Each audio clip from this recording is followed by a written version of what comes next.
corrió la casta sin entender.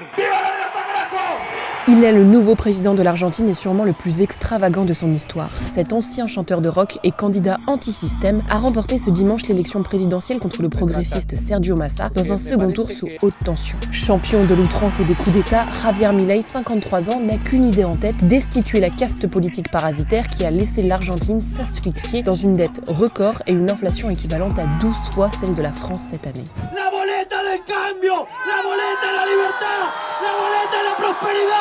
Son programme peut se résumer en 2 mots. Anarchisme, soit réduire l'État à presque zéro, et libertarianisme, soit abattre toute entrave à la liberté individuelle. C'est en 2020, en pleine crise du Covid-19, que cet anarcho-capitaliste revendiqué fait une entrée fracassante en politique. D'emblée, il casse les codes.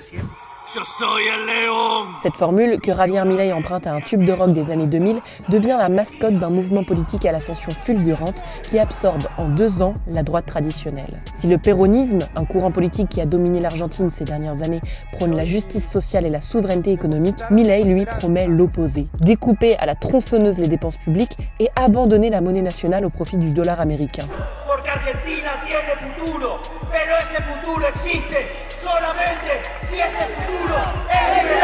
Un programme qui a vite séduit une partie de la jeunesse et de la classe industrieuse, minée par la crise et exaspérée par l'insécurité rampante. Sa force, une maîtrise magistrale de la communication et des réseaux sociaux. Cette image, générée par une intelligence artificielle, a par exemple été visionnée plus de 28 millions de fois sur X. Le lion, c'est lui, et le canard, c'est son allié politique de droite, Patricia Bullrich, dont les voix les ont menés à la victoire ce dimanche.